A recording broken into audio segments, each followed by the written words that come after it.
Jau, sveiki Zen ir Zenietės. Noriu pakviesti jūs nusikelti į 2023 metus, vasario paskutinę savaitę ir kartu su manimi bei Rasa pasivaikščioti po Mexico City.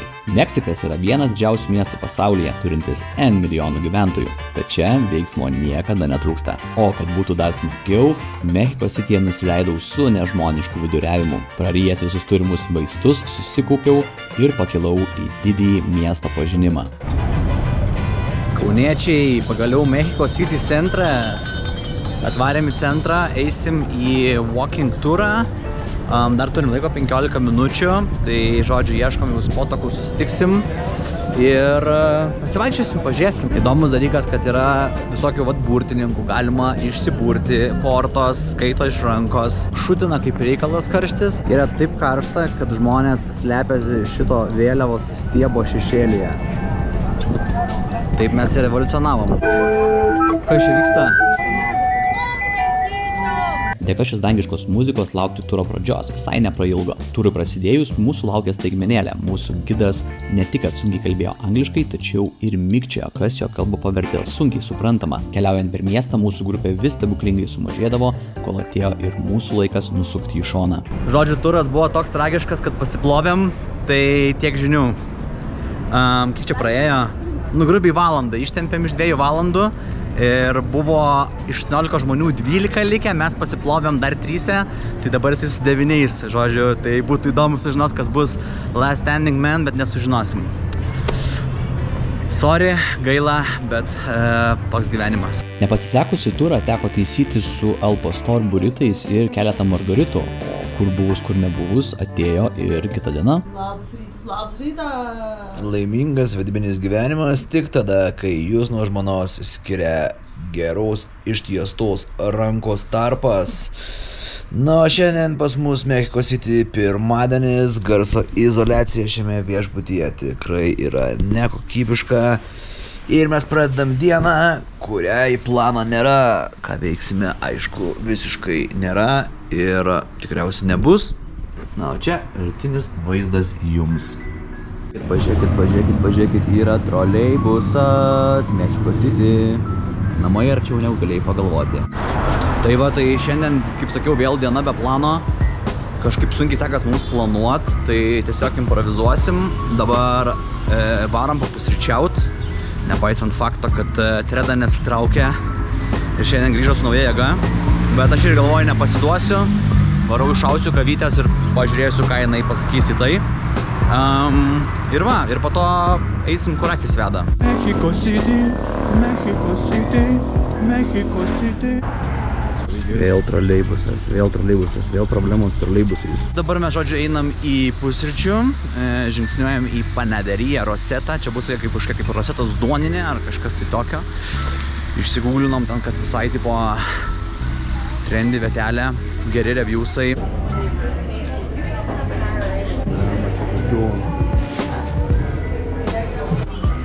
Brangus? 3 bandelės ir 2 kavos 12 eurų.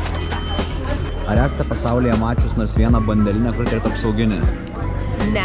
Na tai sveikinu atvykus į saugiausią bandelinę pasaulyje. Gal, kad išbadėję hipsteriai nesudraskytų šias bandelinės. Jis yra pasamdytas. Su pagaliais neišmuštų langų. Arba nesusimuštų dėl kruasanų, kruasasentų. Čia mano kruasasenas, tu gaidy, bum.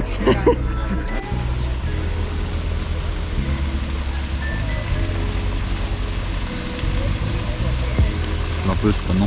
Pasistiprinę aplankėme Sumajos muziejų, kuris yra įkurtas turtingiausia Meksikos žmogaus Carloso Slimo. Viduje rasite įvairių ekspozicijų iš meno, mokslo ir kultūros sričių, o pliusas tas, kad įėjimas yra nemokamas. Pasikultūrinę nusprendėme išbandyti miesto dviračius ir sėkmingai apsukome keletą ratų po aplinkinius rajonus. Rasa nulėkė, aš likau prie raudonos. Tai norėjau pasidalinti, kad apsipratom per kelias dienas. Pirmą dieną tožas miestas visiškai crazy, bet adaptavomės ir va šiandien pasivažinėjom su dviračiais. Porą fainų rajonėlių radom, labai ramių, labai graži architektūra, žodžiu, puikios vietos gyventi. Tai kažkaip pajutėm visai kitą vaibą iš to miesto. Tai gal ačiū šitiem dviračiams. 9 eurai per dieną ir gali lakstyti tiek nori. Žodžiu, dviračiai buvo ugnis. Epic. It was a fire. O dabar atėjo vakaras ir mes šliaužiame į valgyklą. Kaip čia restoraniukas, toks konkretus Karačio Austrytės šampaniukas. Oh yeah! Kad tik pilvuko neskaudėtų. Ir lietuvių sutikom ir pasisveikinom labai gražiai, nes mes mandagus, ne kokie nors marozai, bomžai. Šiaip tai tinka man visai, ne? O ne?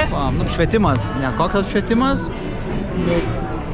Mušam stiklą, kol mūsų, taip sakant, neapskemino žmonės, kurių vardas yra toks pat kaip mūsų prezidento. Mu ir kamdo, jo.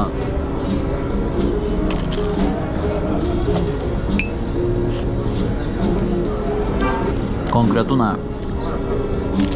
Lem, bet jinai šiaip karšta yra visai. Karšta. O dieve. Stebuklas. Pirmą kartą gyvenime valgau austrę ir yra skanu. Ta prasme gerai. Jesus, tai reikėjo pakepti. Žuvytę, ragaujam.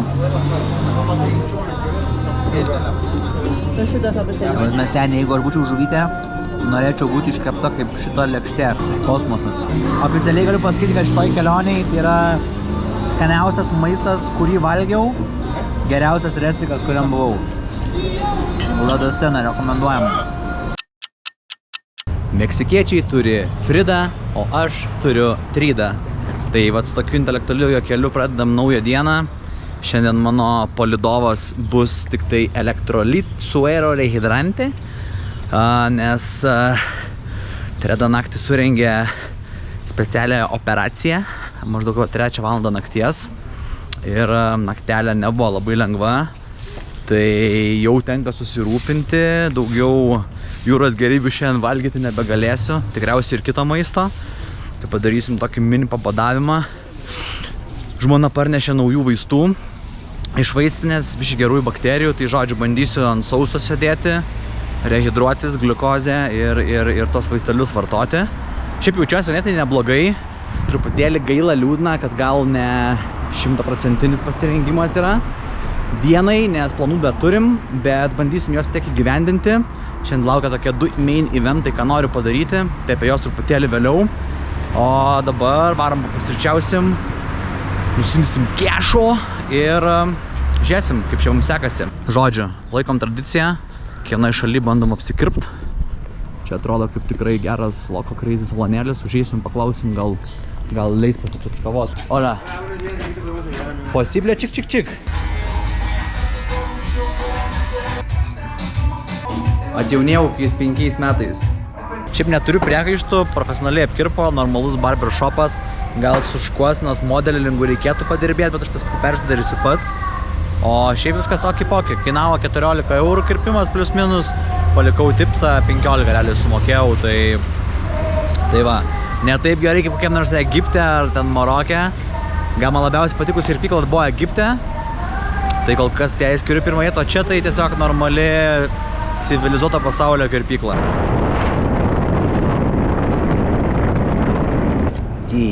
Leiskite pristatyti jums naują preparatą mano organizmui, NeoCap LF. Nedelsdamas išbandysiu. Po 2 piliulės, kas 4-6 valandas. Štai tokios piliulės. Desertui turime ir gerųjų bakterijų. Susivinioja servetėlę. Donaldas su priedais. Myliu Mexiko. Tai va, atlėkėm į kitą muziejų, antropologijos muziejus, netoli arba šalia, arba pačiame Polanco rajone. Ir mano asistentė sako, kad tai yra 2 didesnis parkas negu New Yorko Manhattano parkas. Ir šiame parke stovi va šis muziejus. Atsiprašau, mačiau jūs už savęs. Jokių flešų, jokio maisto, jokių gyvūnų, jokių ginklų. Klasika, muziejų klasika. O radom pirmosius longboarderius, surferius. Imam bangą, imam. Afilieitai neša šaibas bosui. Tai čia viršų jau pats rimčiausias. Karaliukas. O jūs vaikai taip darykit, kaip meksikiečiai daro. Nori lėdą, nupirk lėdą, valgysi lėdą. Nupirko, nevalgė. Komplejo muerte, o juk čia kaukolė tokia.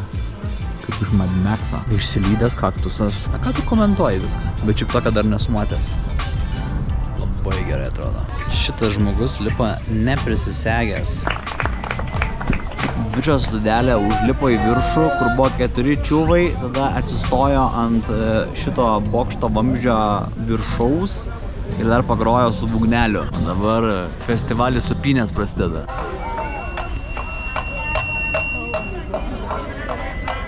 Holy guacamole. Kas to geriau, antropologijos muziejus ar šitas bokštas su vyrais? Šitas bokštas. O, čia visai geras kadras. Na ką, grįžtame į eterį, jau už kelių sekundžių šiandienai savo galvomis palies žemę. Mėly žiūrovai, tai buvo neįtikėtina, kažkas ypatingo, nematyto.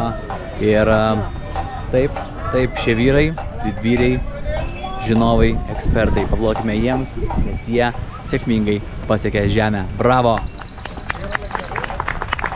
Taip, kiekvieną dieną, kas 15 minučių. Varom namo. Bet, aišku, geras dalykas apie transportą yra, kad Uberis laksto visur ir yra ganėtinai geros kainos. Pavyzdžiui, dabar važiuojam iš muziejaus į namus, kelionė apie 20 minučių, 4 km per miestą. Atstumas nėra didelis, bet vis tiek nemažai sankryžėlių, kamščių ir panašiai tai užtrunka.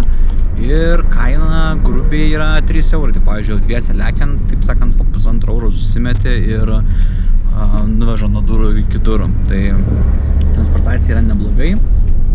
Metro neišbandėm, nors turi šis miestas metro.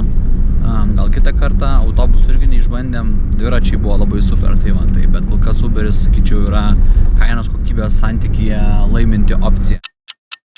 Tai ką, įvyko tai, kas turėjo įvykti, vakaro vidis, atvykome pasižiūrėti Lucha Libre kovų, tai yra meksikietiškos kovos, jums galbūt geriau žinomos būtų kaip amerikietiškos kovos, tai yra luchadorės, vyrai ir moterys apsirengę spalvotus kostiumus su kaukėmis, kovoja, daro pasirodymą, šou, inscenizuoja tas kovas ir jo, tas kovas rodydavo per BTV, man atrodo, būdavo amerikietiškos imtynės, bet iš tikrųjų ištakos yra čia, Meksikoje. Vėliau amerikiečiai, japonai pasisavino, galbūt pasėmė tą konceptą ir padarė jį pas save.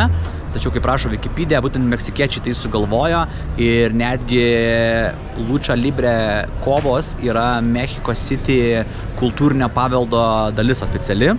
Tai rimta, jiems reiškia daug. Esam prie, kaip sakiau, Arena Mexico, renkasi žmonės, yra įvairios atributikos, pardavinėjamos būtent kovotojų kaukės, gal praeisim, pažiūrėsim, kaip tai atrodo, žmonės apšilinėja, geria alutį tokiam kiemelėje va čia va, Estacion ATM ir tiek žinių. Tai vat laukiu, kol Rasa pabaigs savo gėrimą, keliausim vidų ir pasižiūrėsim, kaip ten grūmėsi tie narsūs meksikiečiai, vyrai ir moterys. Nu, Rasa, ką manai, pasirengus patirti kovos jaudulį?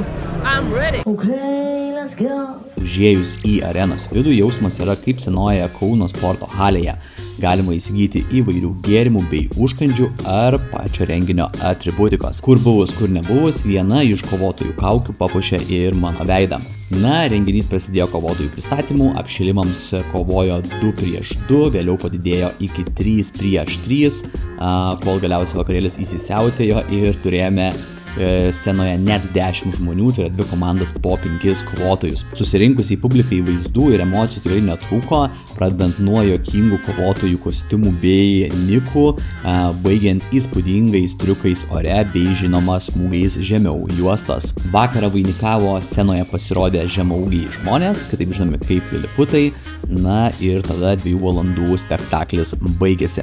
Tai kaip ir minėjau prieš tai, čia yra Meksiko miesto kultūrinis paveldas oficialiai.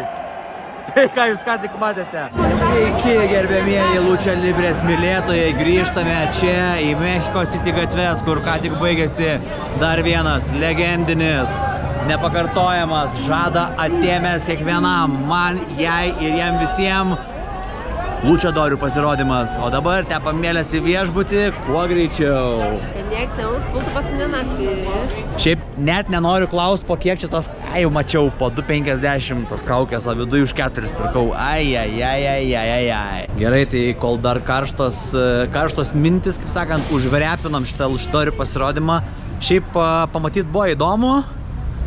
Kaip sakiau, be alaus ir be načų sunkoka žiūrėti. 2 valandos yra tikrai daugiau. Lygiai 2 valandas. 9:30 išėjom, prasidėjo 7:30. jau daugiau neištverčiau. Ir ką žinau, klausimas tik tai būtų žmonėm, taip, kurie eina kiekvieną kartą, ką jūs savo galvojat.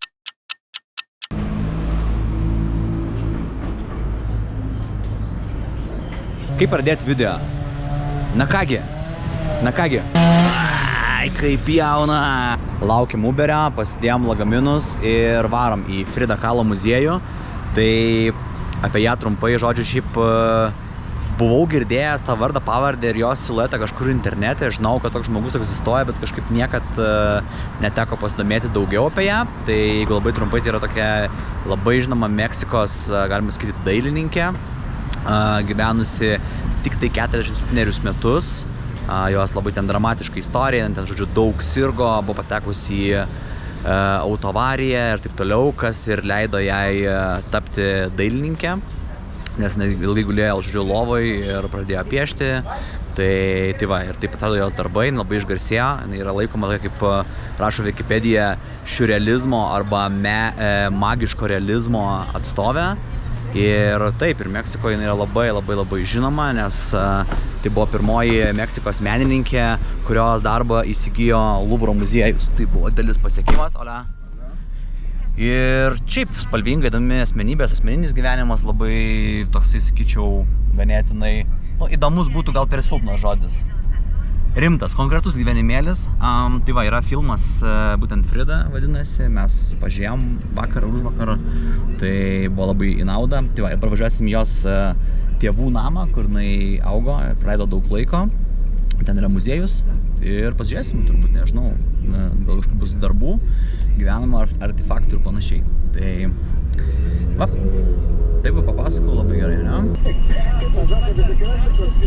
Šiaip visai yra įdomus dalykas, kad šiukšlių mašina važinėja po miestą ir skambina su varpu, kaip senais laikais būdavo, atsimenu, ir Lietuvoje, kad tipo pasenelius Telefernuose atvažiuoja šiukšlių mašina, šeštadieniais gal būdavo, važiuoja per kiemus ir bele kaip pypsina ir tada visi žmonės žino, kad reikia eiti į lauką ir nešti šiukšlės.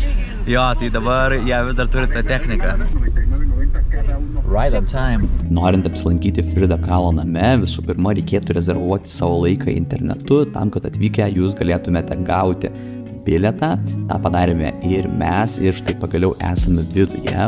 Kaip minėjau, čia rasite įvairių artefaktų susijusių su Fridos asmeniniu gyvenimu, jos darbu, liga. Lokacija tikrai įdomi, spalvota, traukianti akį, tad nuobodžiauti neteks. Vartai užsidarė ir antro šanso grįžti mes nebeturime.